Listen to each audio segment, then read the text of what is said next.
Qué precioso es alabar al Señor, amén. Darle honra y gloria, levantar su nombre en alto. No hay otro como Él.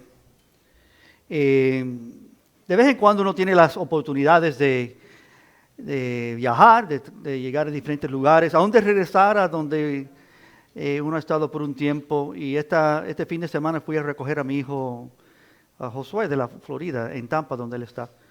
Y él estaba en una zona, en un estudio bíblico, y tenía que atravesar de ahí para donde me estaba quedando esa noche, en la casa de mi hermano. Y al atravesar esa ciudad, es muy fácil recordar tiempos antiguos.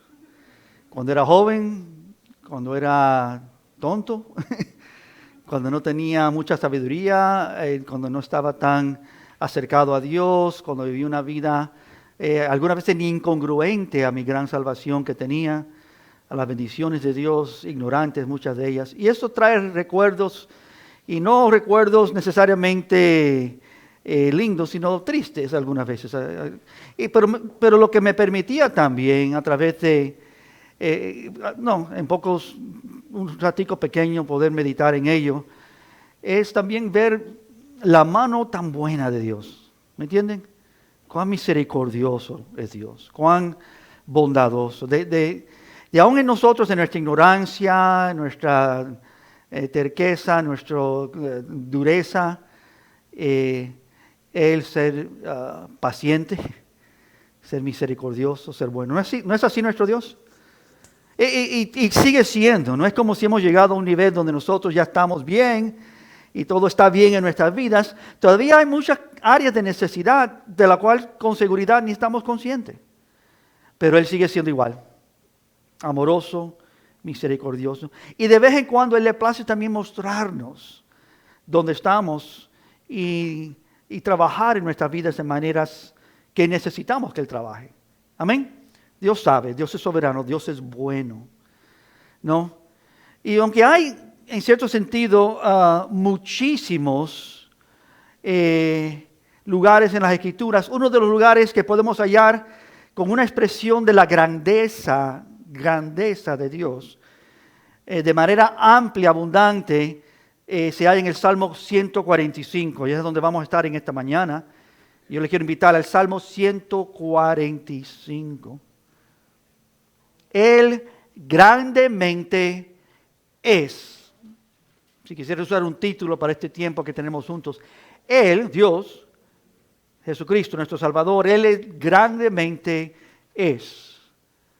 Y es en este salmo, hermano, Salmo 145, donde David se dedica, el salmista, David, un hombre según el corazón de Dios, en este caso se dedica a expresar para cada uno de nosotros, con palabras humanas, la grandeza que él mismo personalmente ha visto y experimentado acerca de nuestro Dios. Tú tienes tu experiencia, yo tengo mi experiencia. David también tiene una experiencia y él nos está hablando de cómo Dios ha operado en sus vidas, cómo él ha visto la grandeza de Dios. Pregunta, ¿tú has visto la grandeza de Dios en tu vida? ¿Sí? Tú puedes estar consciente que Dios es grande, pero quiero decirte en esta mañana, y es parte de lo que nos comunica David, que todavía no entendemos bien la grandeza de Dios. ¿A eso podemos decir amén también?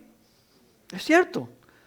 No conocemos todavía con toda plenitud o con mayor amplitud la grandeza de nuestro Dios. Y en este salmo David se dedica a expresar estas palabras humanas, la verdad de quién es su Dios. Es una expresión, hermanos, quiero que veamos, es profunda. No es ligera, no es superficial, es profunda, es dinámica. Él está expresando con toda capacidad la grandeza de Dios. Y es evidencia que su conocer de Dios lo ha afectado a David. ¿Dios te ha afectado a tu vida? Ahí no tuve muchos amenes, pero espero que sí. Es decir, Dios ha afectado nuestras vidas. Y el efecto de Dios, porque Él es grande, debe tener grande efecto en nuestras vidas también. Amén. No pequeño, no porque lo conozco, ahora han habido algunos cambios en mi vida. Amado, amada de Dios, los cambios que Dios quiere en nuestra vida no son pequeños ni ligeros.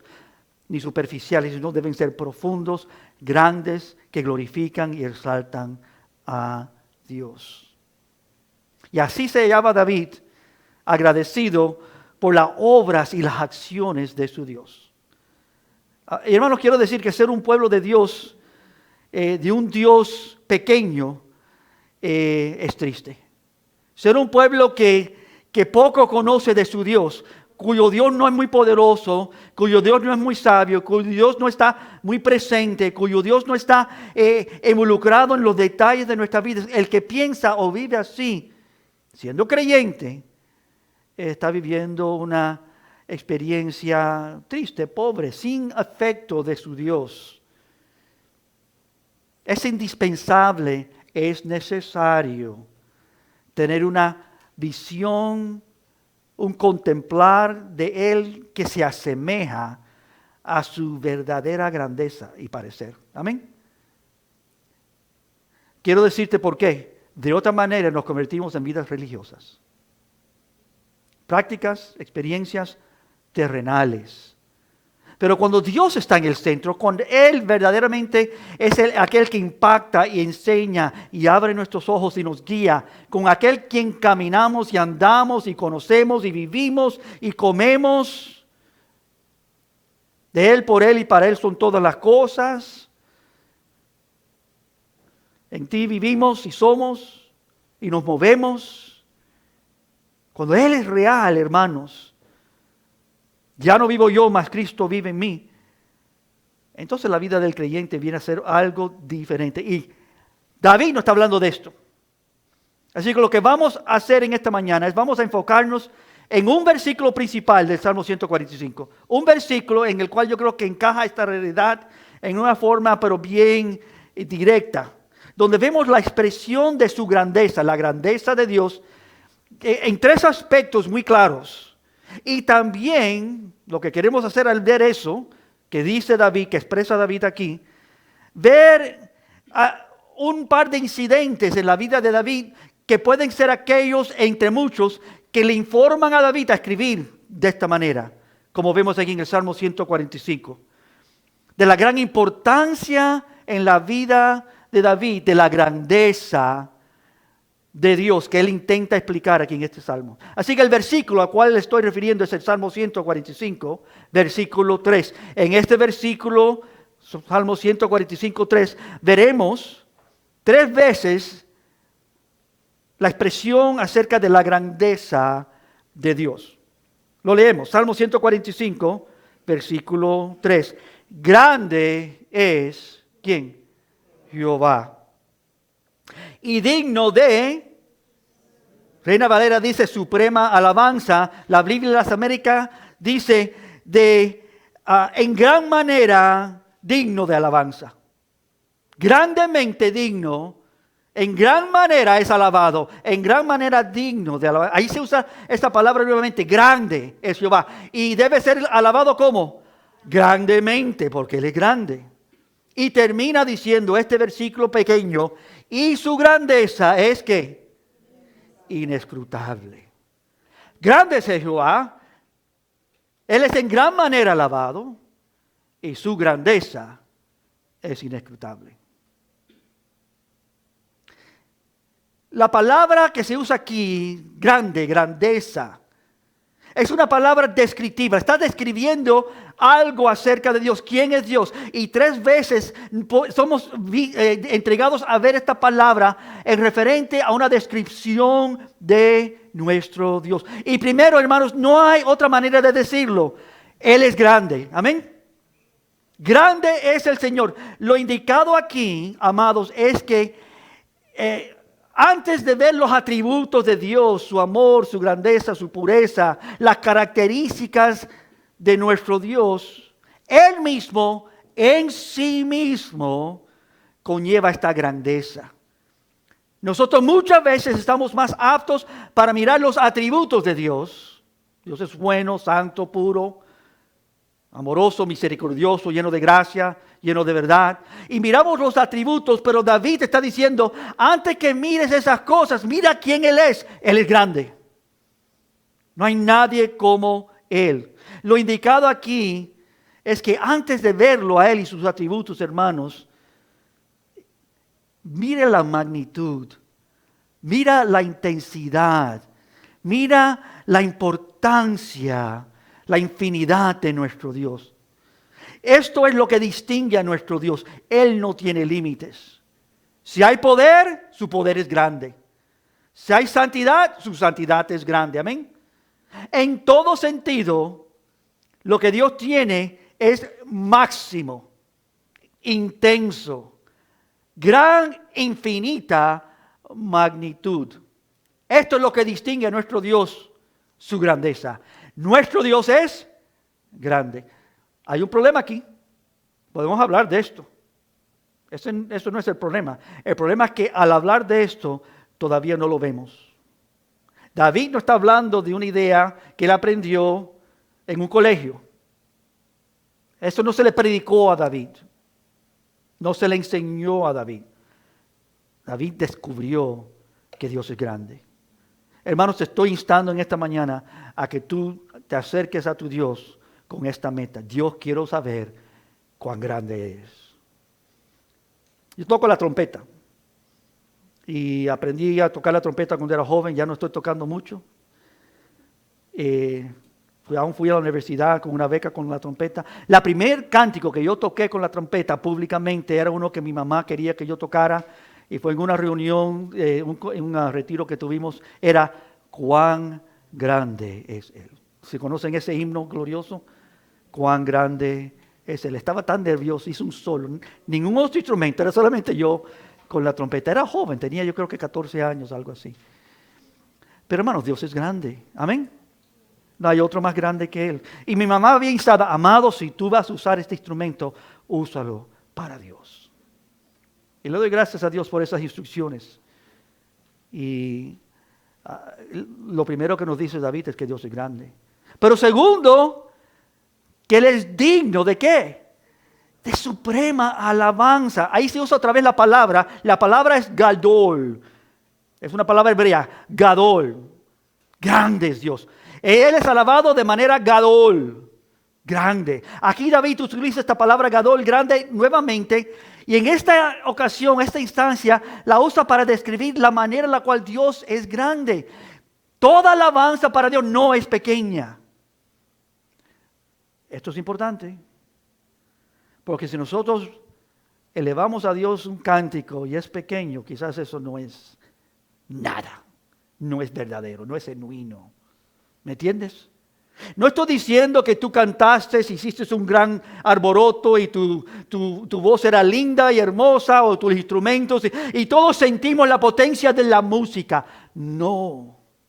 Estoy hablando que en tu corazón, cuando tú aún ni pudiste abrir tu boca, pero tú viste la grandeza de Dios, Él es solamente alabado supremamente, grandemente. ¿Entendiste?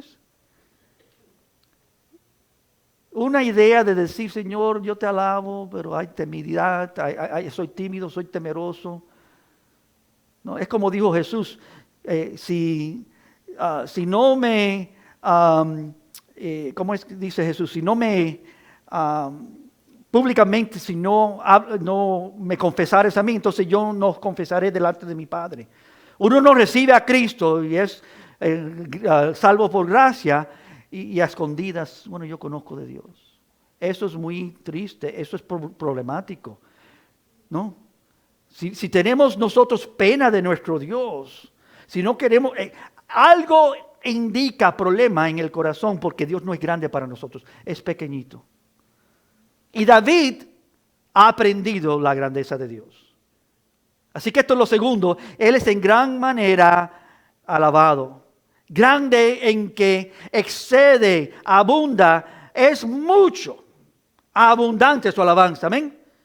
No es pequeña, no son dos ángeles, no es dos o tres reunidos en su nombre, es una multitud de multitudes incontables de grandeza y alabanza y adoración a Dios constantemente.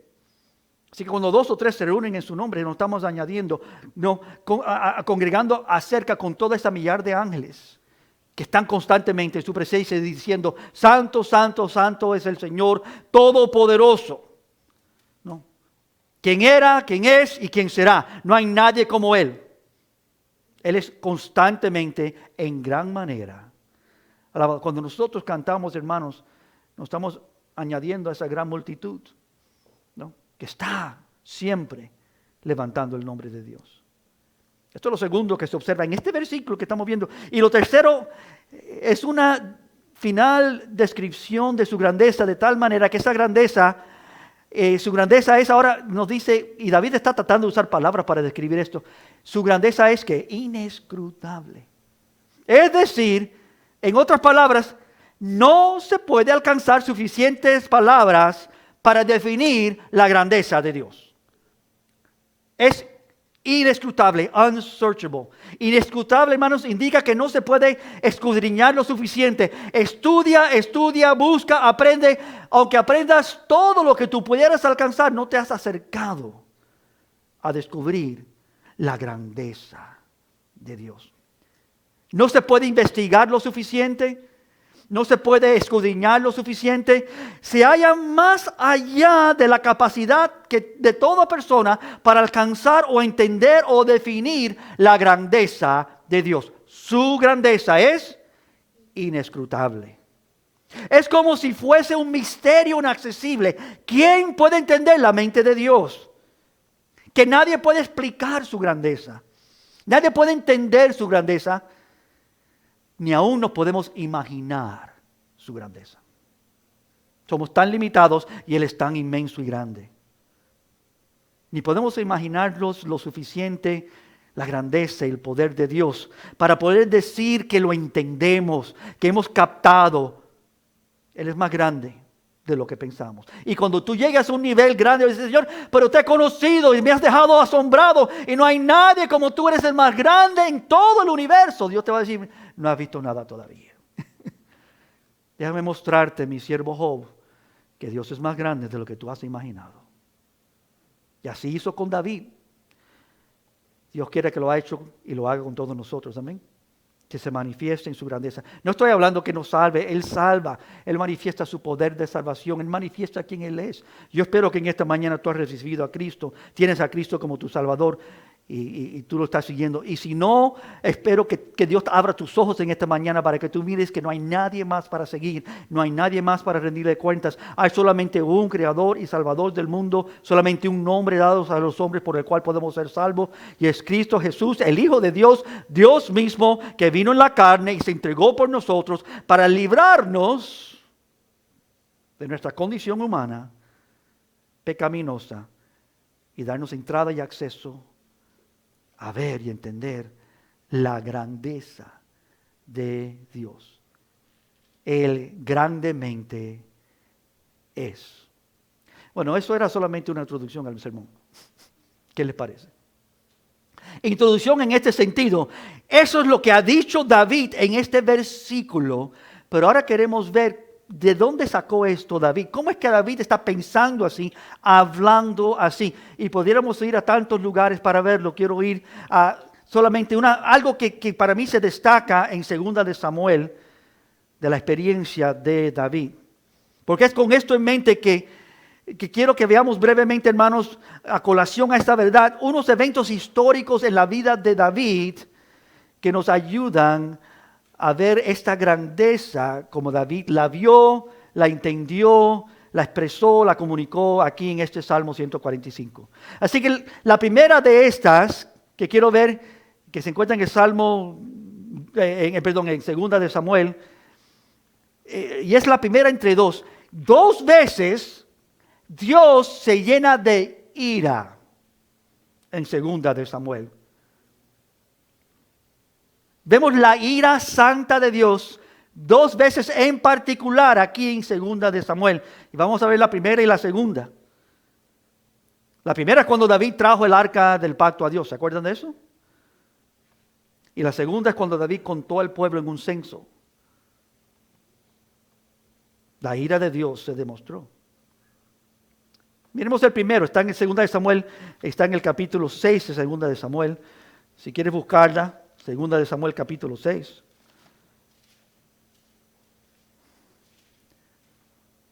transportando el arca de Dios. ¿Tú sabes que el arca no era cualquier cosa?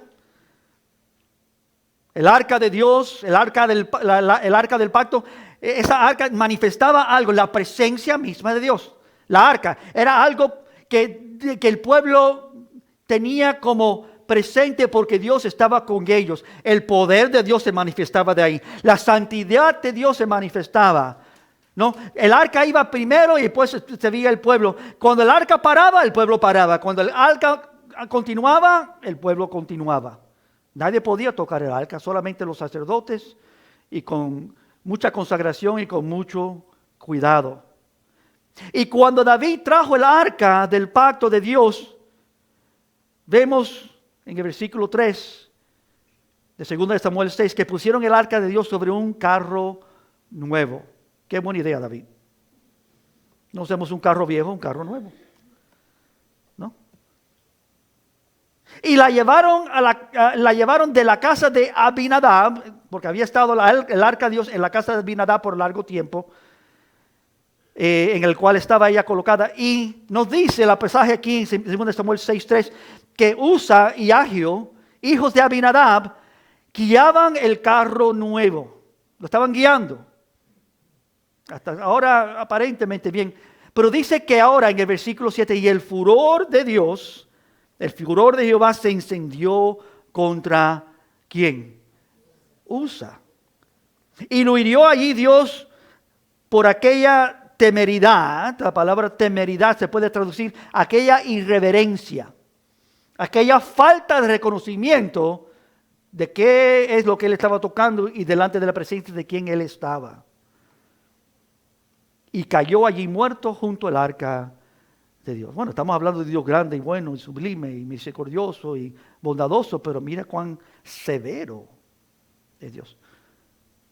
Tú sabes que algunas veces podemos conocer el amor y la grandeza y la pureza y la santidad y la misericordia y la gracia de Dios, no a través de esas cosas, sino a través de su ira santa. ¿Sabes que la ira santa es buena? Odiar aquello que merece odio, aquello que es malo. Yo le he dicho a la iglesia y lo repito aquí, el odio es un valor familiar. Muchos dicen, no, el amor es un valor familiar. Claro que lo sí es, pero el odio aún más. Yo tengo que odiar aquellas cosas que dañan, destruyen mi hogar. Aquellas cosas que no son de Dios no deben ser permisibles en mi hogar. Es un valor piadoso, digno. Es un valor familiar. Ira contra aquellas cosas, odio de aquellas cosas que no deben estar. Y Dios mira esto. Y en este incidente, este es nuestro primer incidente, hermanos, lo primero que podemos observar es que David llevó hombres consigo para recoger el arca. Eso está en los versículos 2 y 3, se lo leo, no tienen que leerlo. Pero dice, y se levantó David, 2 Samuel 6, 2, y se levantó David y partió de Baal de Judá con todo el pueblo que tenía consigo para hacer pasar de allí el arca de Dios, sobre la cual era invocado el nombre de Jehová de los ejércitos que mora entre los querubines. Pusieron el arca de Dios sobre un carro nuevo y lo llevaron a la casa de la casa de Abinadab, como leímos. Y estaba en el collado. Y Usa, el hijo de y Ahio, hijo de Abinadab, guiaban el carro nuevo. Hizo esto David en lugar de aquello que era permitido y ordenado. Los que tenían que llevar el arca eran los levitas, y los levitas tenían que hacerlo de una manera muy específica. No iba a ir sobre animales, cargado por animales, en un carro guiado. Iban a usar ¿cómo se llaman estos? Arcos, perdón, ¿cómo? Varas, y eran varas específicas creadas para, a través de unos aros, llevar esta arca cargada por hombres. No tienen que buscarlo, lo dice en Éxodos. Se lo leo, fundaréis para ella 4 anillos de oro, para el arca, y pondrás en sus 4 esquinas 2 anillos a un lado de ella y 2 anillos al otro lado. Harás unas varas de madera de acacia, las cuales cubrirás de oro, Y versículo 14 de Éxodo 25, y meterás las varas por el anillo y a los lados del arca para llevar el arca con ellos. Había de ser cargada, y nos dice en el versículo 9 de número 7 que tenía que ser cargada sobre los hombros de los sacerdotes. Este fue el gran error, ya que nunca deberían haber sido puesto esto en un carro, viejo o nuevo, poco importa. Debería ser llevado sobre hombros de hombres que únicamente habían sido seleccionados y apartados y santificados y preparados, los levitas, y particularmente nos dice la palabra que eran los levitas de la familia de Coat. No cualquiera, un grupo seleccionado que tenían esta labor en particular. Lo primero es eso, y lo segundo, hermanos, es no solamente eso, pero que es aparente, si uno lee el texto, que el arca residía en la casa de Abinadab por largo tiempo, y aparentemente los hijos de Abinadab, Usa entre ellos, se acostumbró demasiado a este arca y la presencia de esta arca. ¿Tú sabes que hay un peligro estar muy acostumbrado a las cosas? Hay un dicho, un refrán que dice, la familiaridad genera desprecio.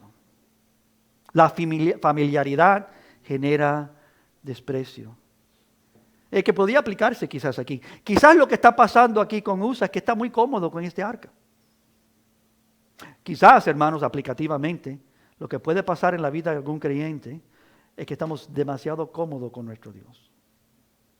Él está presente, Él siempre está ahí cuando le pido algo, Él siempre está a acceso, Él es bueno, Él es accesible. Hay momentos, hermanos, que nosotros también fallamos en reconocer la santidad de Dios. Y esto es lo que está ocurriendo aquí. Usa, después de haber estado alrededor del arca en su propia casa, muy probablemente podría olvidar la santidad que esta arca representaba. Y es un peligro nosotros conocer a Dios, a oír de Dios cada domingo y entre semana y estudiar su palabra y llegar a no solamente tener a cercanía y afinidad y todo aquello que es correcto y adecuado, pero llegar a un momento donde no hay el correcto nivel de respeto por el Dios al cual nosotros seguimos. Podemos fallar en no reconocer su santidad como debemos, familiarizarnos demasiado con Él y llegar a vivir una vida con una actitud irreverente delante de Él. ¿Tú llegas al trabajo tarde? ¿Tú llegas al trabajo vestido correctamente? ¿Me entiendes? ¿Cuántas aplicaciones a esto? ¿Tú te levantas tempranito para buscar a Dios? ¿Dios es el primero en tu vida o es lo último de lo cual te recuerdas? ¿Dios solamente clamas a Él cuando tienes una necesidad o clamas a Él sin necesidad porque Él está principal? Él es principal en tu vida.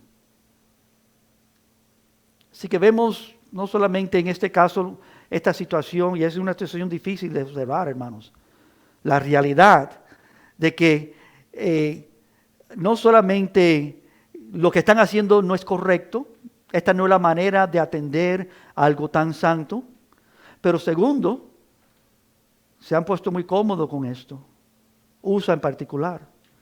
Pero hay un tercer problema que quiero que miremos, entre los muchos que seguro que hay. Porque en tercer lugar, el relato nos dice que los bueyes tropezaron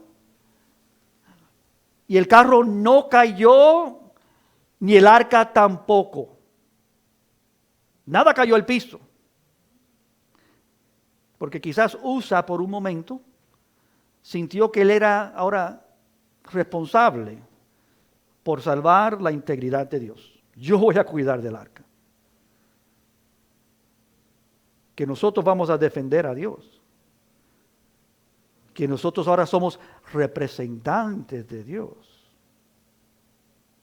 Sin aún tener respeto por Dios como debíamos tener. ¿Ves este tercer peligro grandísimo? Y él supuso,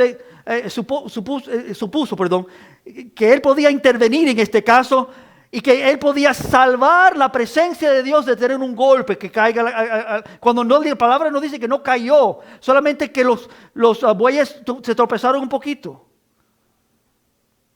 Es decir, él no entendió, no captó, no percibió, no estaba viendo la grandeza de Dios. La palabra dice mucho acerca de su grandeza, ¿no es cierto? Job en particular dice en Job 11:7, ¿descubrirás tú los secretos de Dios? Dios es grande. Cuando Dios empezó a hablarle a Dios, ¿y dónde estabas tú, Job, cuando yo le dije al mar, hasta aquí y no más? Job, ¿dónde estabas tú cuando yo puse los secretos en la nieve, que todavía quizás nadie sabe cómo Dios ha escondido cosas, aún en el mundo creado? El ser humano no entiende muchas de las cosas que creen entender. Dice Job 11:7, ¿llegarás tú a la perfección del Todopoderoso? Él te llamó a perfección, ¿no? Ser perfecto como yo soy perfecto, ser santo como yo soy santo. Ven a mí y yo os limpiaré, los libraré. Pero ¿quién aquí piensa que va a ser como Dios? Hay solamente un Dios en los cielos. Y no lo soy yo, no lo somos nosotros. Pero uno puede llegar a un punto, hermanos, donde no entendemos. Isaías 40 lo dice así: ¿no has sabido, no has oído que el Dios eterno es Jehová, el cual creó los confines de la tierra? Él no desfallece, Él no se fatiga, Él no tiene cansancio. Su entendimiento no hay quien lo alcance, es inescrutable. Nadie entiende la mente de Dios. Sus pensamientos son más altos que mis pensamientos, sus caminos son más altos que nuestros caminos.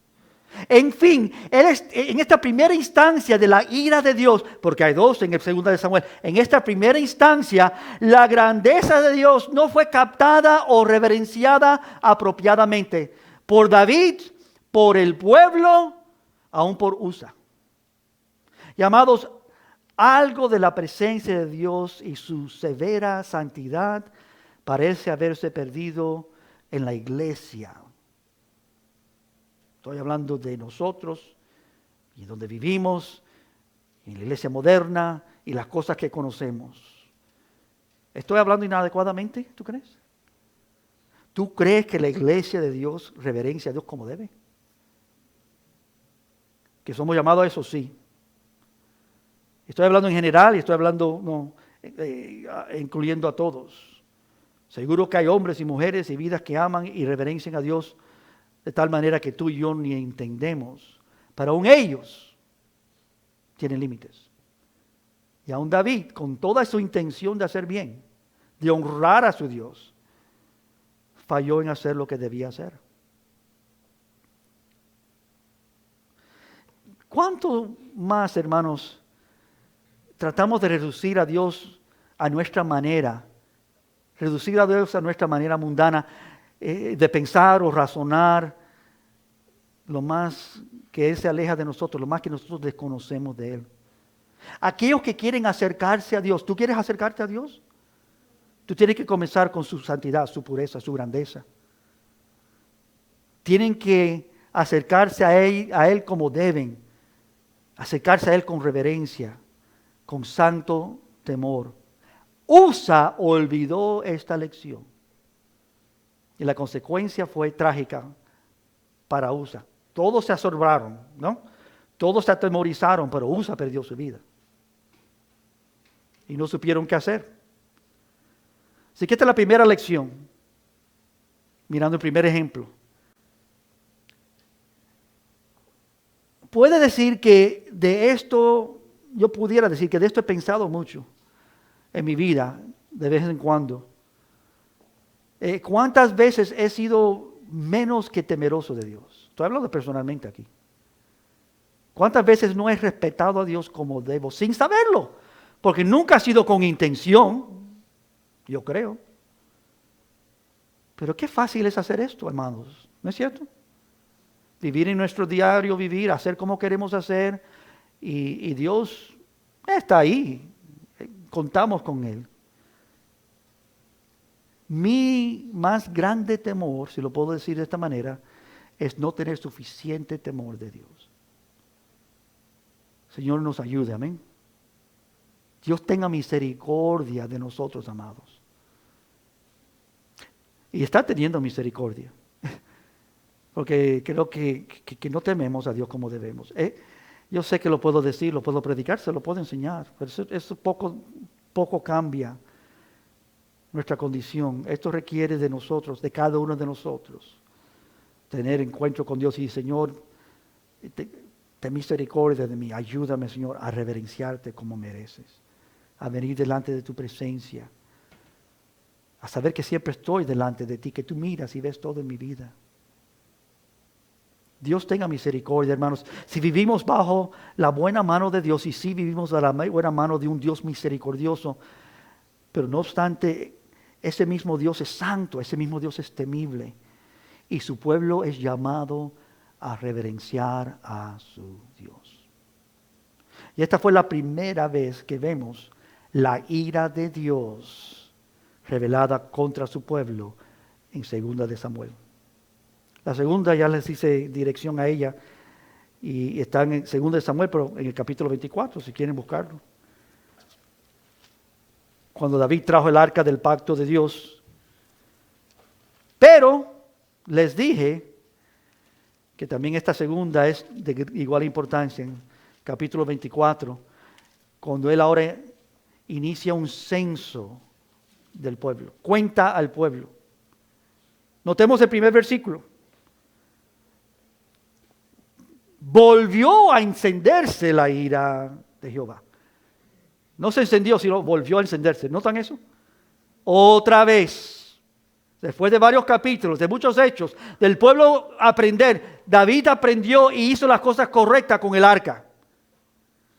Pero después de un tiempo, otra vez volvió a encenderse la ira de Jehová contra Israel e incitó a David contra ellos a que dijese: ve, haz un censo de Israel y de Judá. Notemos por entrada aquí, mirando este segundo ejemplo, nuevamente esta segunda vez, hermanos, como si la primera vez no fue suficiente para despertarlos. Como si la primera vez no fue suficiente para que ellos estuvieran más conscientes de la grandeza, de la santidad, del poder de Dios. Nuevamente vemos la ira de Jehová descenderse. Y notemos también que el relato paralelo del incendio de la ira de Dios rodea ahora el censo que revela que fue la palabra. Dios ha tenido que actuar en una manera intencional aquí. Porque en la primera vemos algo, y es que David hizo esto. Pero en esta vemos que Dios ha instado, Dios ha intervenido para mostrar algo. No sé si notan lo que estoy diciendo. Dios es soberano, amén. ¿Se acuerdan de Job? Job estaba muy bien. Temía a Dios, oraba a Dios, aún intercedía por sus hijos. Y entonces Dios se intercede cuando se aparece Satanás un día. Y Dios se intercede y le dice: Satanás, ¿tú has visto a mi siervo Job? No, Señor, no había puesto mucha atención, pero ahora estoy poniendo atención. Que es justo, que se aparta del mal. Es ejemplar mi siervo de Job. Ah, sí, dice Satanás, pero solamente porque tú eres bueno con él. Si tú permites que él sufra, él te va a negar. Él se pondrá rebelde contra ti. Dios insta. ¿Tú sabes que Dios prueba nuestras vidas? Dios puede permitir. Es más, la evidencia está en 1 de Crónicas 21, donde el paralelo a este mismo incidente del censo nos dice en 1 de Crónicas 21:1 que no solamente Dios, pero Satanás se levantó contra Israel e incitó a David. La misma palabra que vemos aquí en 2 de Samuel 24, incitó a David a que hiciese censo de Israel.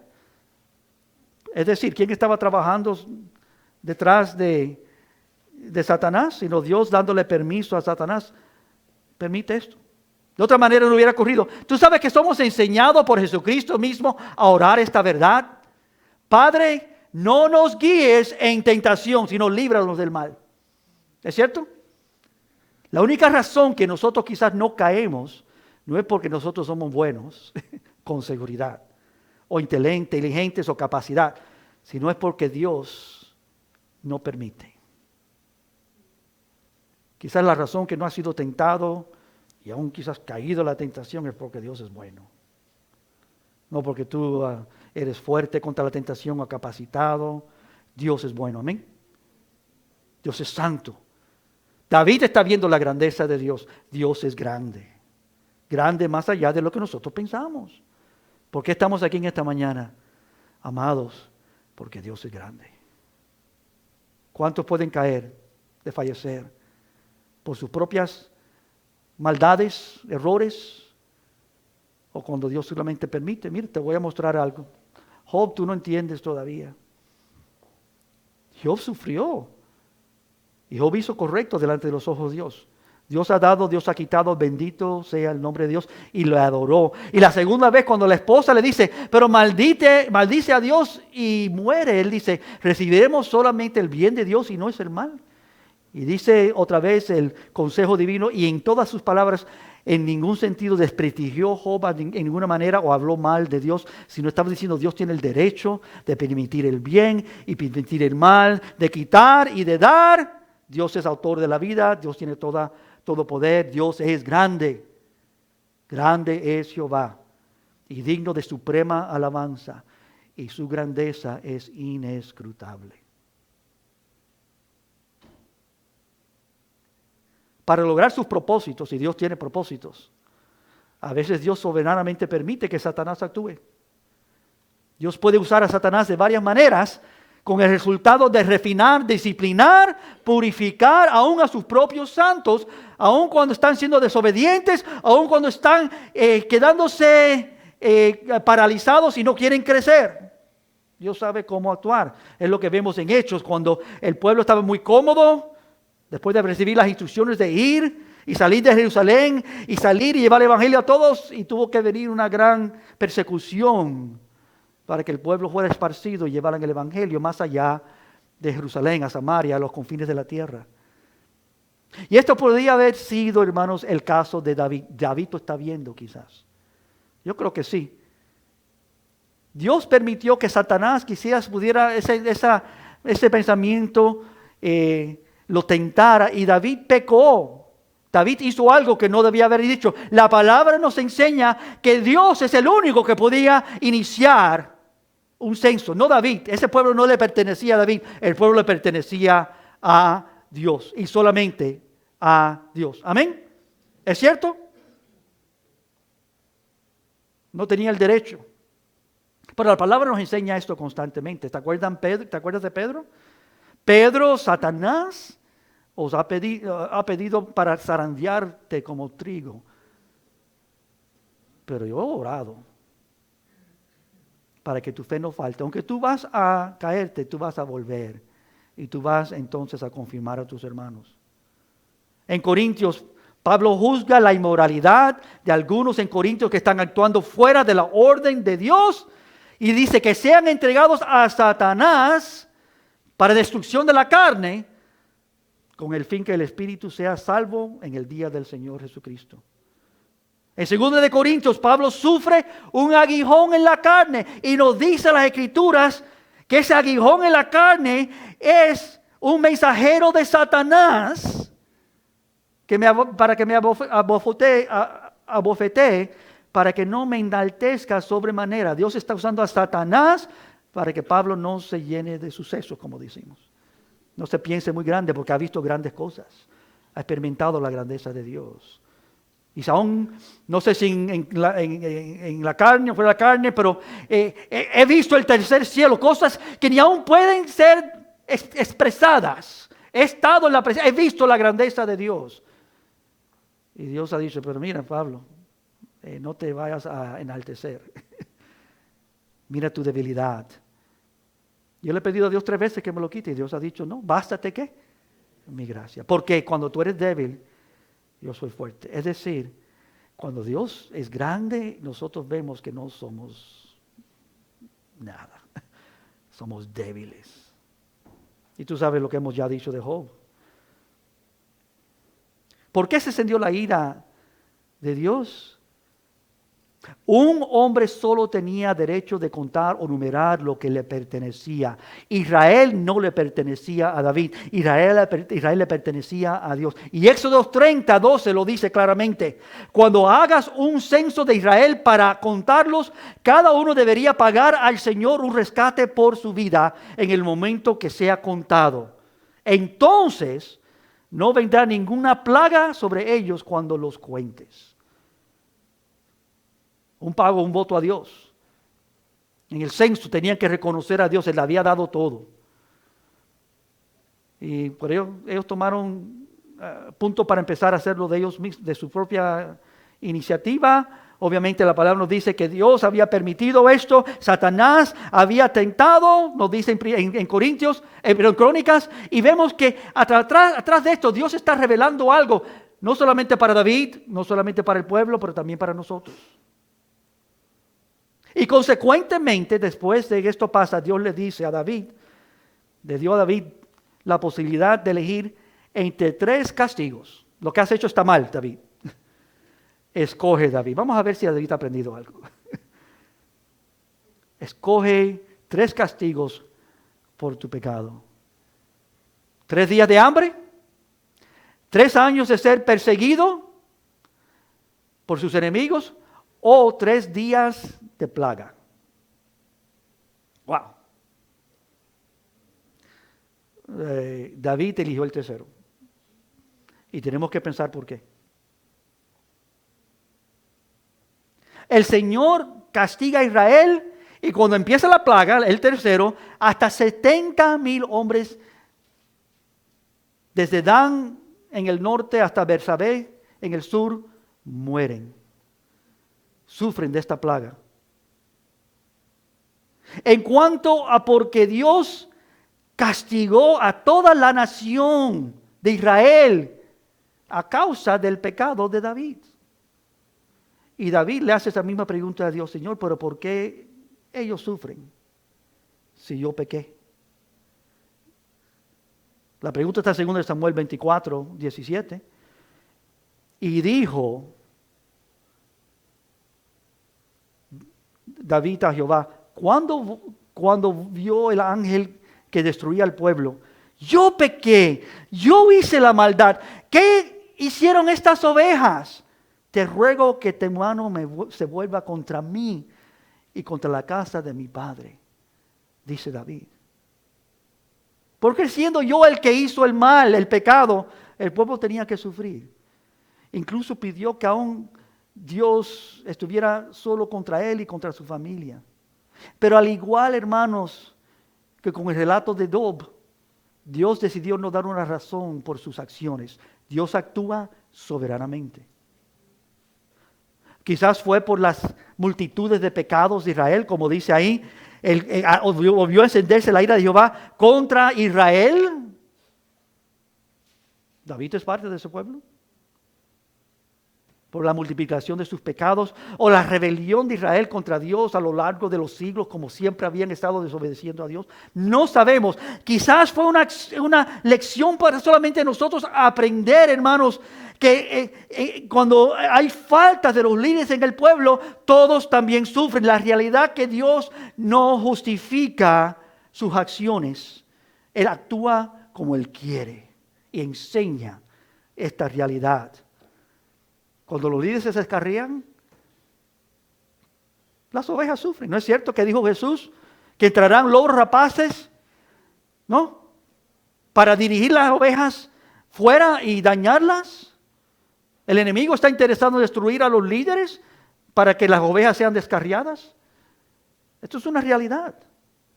Pero quizás fue una lección de Dios para su pueblo. Hermanos, de las 3 opciones presentadas por Dios, todas tienen que ver con una cosa muy importante, que es esto la segunda lección aquí para terminar, que debemos entender y poner atención a ella. Y no es solamente lo que vimos en la primera instancia, ¿no? Y la primera lección, hermanos, es que nuestro Dios es santo y temible. Por esta segunda lección también es importante, y es que la misericordia de Dios también es grande.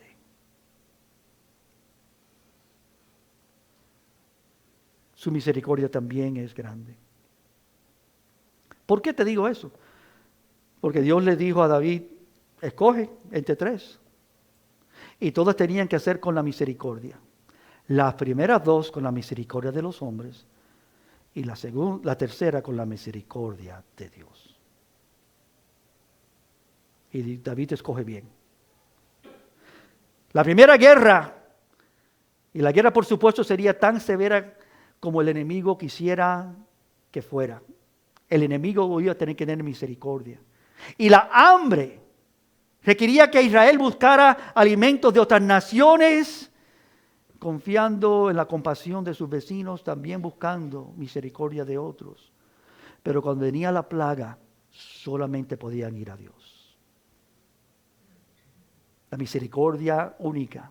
David decidió confiar no en la misericordia de los hombres, sino en la misericordia de Dios. Y cuando él escribe el Salmo 145, él está hablando de eso, de la grandeza de Dios, de la misericordia de Dios, cuán grande Él es. Y después de todo, la pestilencia era la forma más directa de castigo de Dios, y lo que Él había dicho, que quizás que fuera el resultado si esto se hiciera incorrectamente. Y es la plaga, solo podían buscar alivio de parte de Dios. Aún David lo dice en el Salmo 18, versículo 30, en cuanto a Dios, Él es perfecto en su camino. Dios es perfecto. Y si los caminos de Dios, hermanos, son perfectos, y sí lo son, entonces podemos confiar en que todo lo que Él hace, todo lo que Él permite también es perfecto. Él ha permitido esto para mostrar que Él es un Dios de gran misericordia. Porque es lo lindo que vemos en este pasaje. Segunda de Samuel 24, pero cuando empieza la plaga, empieza en el versículo 15, se lo leo, mira lo que ocurre. Y Jehová envió la peste sobre Israel, segunda de Samuel 24, 15, desde la mañana hasta el tiempo señalado, y murieron del pueblo desde Dan hasta Beerseba 70,000 hombres. Y cuando el ángel extendió su mano sobre Jerusalén para destruirla, ¿qué dice? Jehová se arrepintió de aquel mal y dijo al ángel que destruía al pueblo, basta ahora, detén tu mano. Tú sabes, hermano, que la misericordia de Dios es mejor que la vida. Lo dicen las Escrituras. El ángel de Jehová estaba junto a la era del Aruana Jebuseo. Es decir, cuán grande es la misericordia de Dios. Aunque Él dijo, yo voy a destruirlos, pero Dios mismo detiene su mano. Dice, no voy. El amor, la misericordia, la gracia de Dios. Igual que usted, hermano, somos muchos padres y madres. ¿No es cierto que nosotros cuando empezamos a corregir nuestros hijos, quizás con una ira, vamos a ir entre paréntesis, una ira santa porque están haciendo mal y merecen ser ordenados y ejecutamos alguna disciplina adecuada y apropiada y necesaria?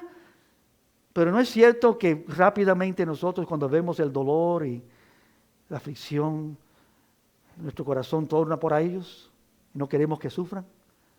¿Es cierto o no? Eso no es debilidad, eso es amor, eso es misericordia. Sabemos cuánto tiempo es necesario para que sean corregidos, pero no queremos ni un instante más de lo que es necesario, porque no queremos dañar, solamente queremos bendecir. Y es nuestro Dios así, la misericordia de Dios es grande.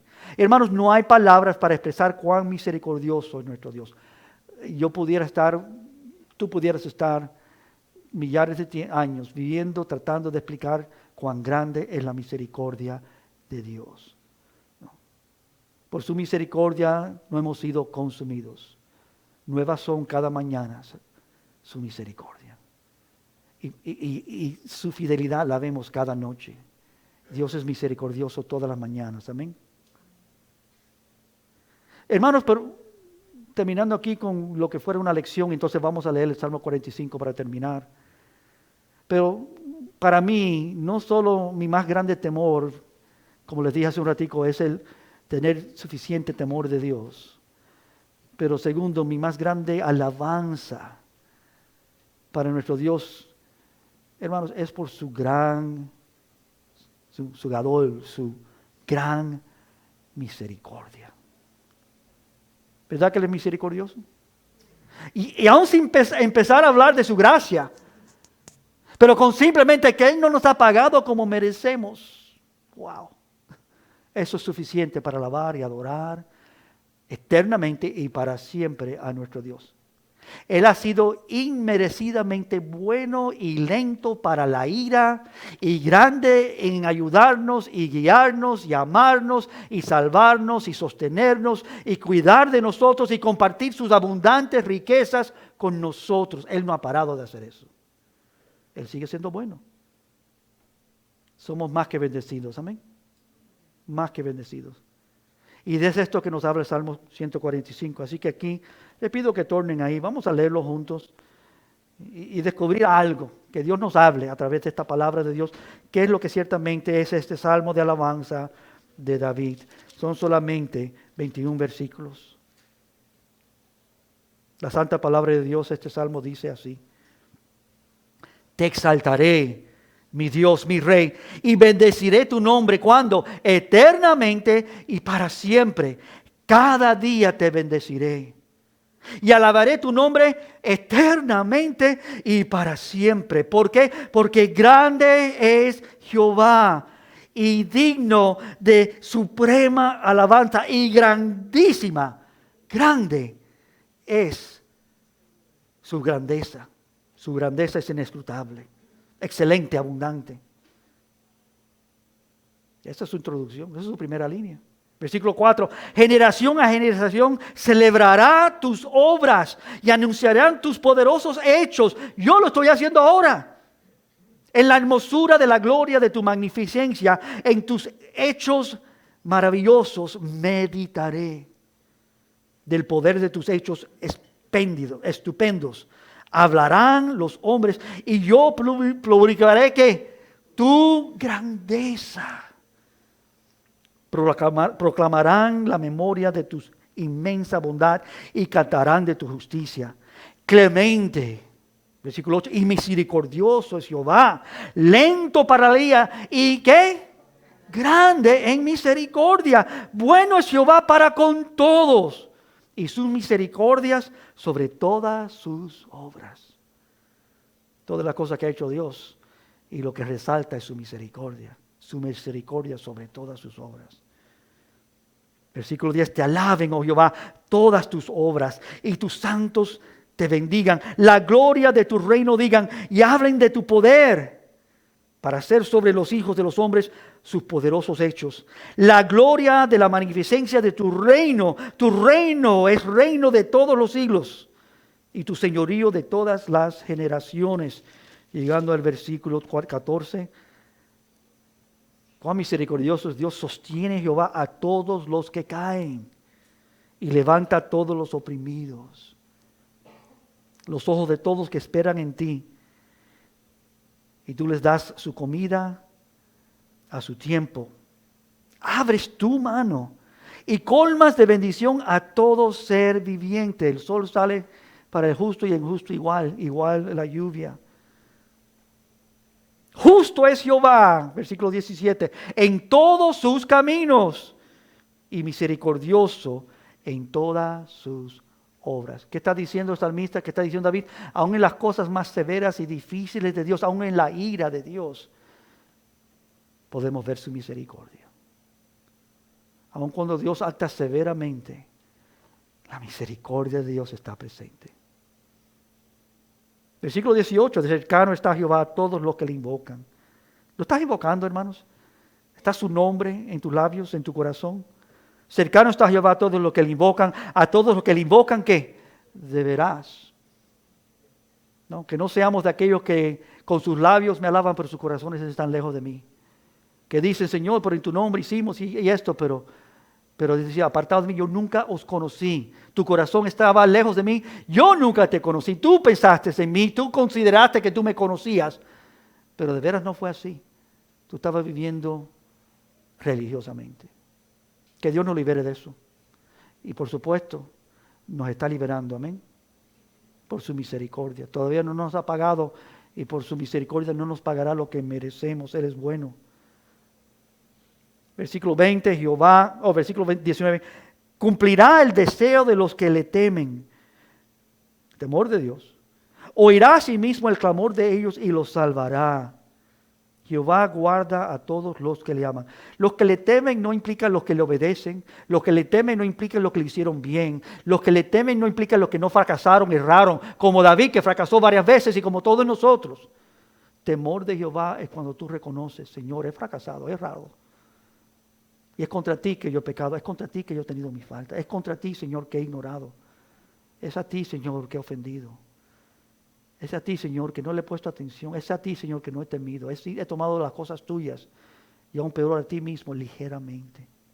Jehová guarda a todos los que le temen. Cumple el deseo de los que le temen. Oirá a sí mismo el clamor de ellos y los salvará. Y versículo 20, y Jehová guarda a todos los que le aman, mas destruirá a todos los impíos. La alabanza de Jehová proclamará mi boca. Esta es su conclusión. Y todos bendigan su santo nombre eternamente y para siempre. ¿Qué tengo que decir repetir? Dios tenga misericordia de nosotros. Dios está teniendo misericordia de nosotros. Su misericordia es mejor que la vida. Él grandemente es. Hermanos, si vivimos bajo la buena mano de un Dios misericordioso, ya estamos bendecidos. Este es un Dios santo, es un Dios temible. Y su pueblo, nosotros, somos llamados a reverenciar a este Dios. Dios nos ayude a hacerlo, amén. Le leo ese versículo aquí. Grande es Jehová. Vamos a poner de pies. Y vamos a nosotros todos decir esta verdad. Proclamar esta verdad. Confesar esta verdad. Afirmar esta verdad. Salmo 145, versículo 3. Grande es Jehová y digno de suprema alabanza. Su grandeza es inescrutable. Una vez más. Grande es Jehová y digno de suprema alabanza, y su grandeza es inescrutable. Quiero pedirle a los músicos que puedan pasar adelante. Padre, ayúdanos en este día y en todos los días reconocerte. Gracias por tu presencia. Gracias, Señor, por vidas que llegan a esta congregación, que aún quizás ni te conocen, no saben, no entienden. Pero tú en misericordia los atraen para que oigan tu palabra, para que reciban de ti. Permítenos, Señor, ser nosotros suficientemente fiel para honrarte a ti, y darte a ti el reconocimiento merecido. Que vean, Señor, que tú eres grande para nosotros y que tú también seas grande para ellos. Pero que comience, Señor, que nosotros miremos a ti como tú mereces. Ayúdanos, guíanos, enséñanos. Tú eres grande. Ayúdanos a ver tu grandeza. Permite, Padre, que seamos un pueblo que ciertamente agrada tu nombre. Seamos un pueblo, Padre, que en una forma sincera y real te damos a ti gloria y honra, te honramos, te bendecimos como tú mereces.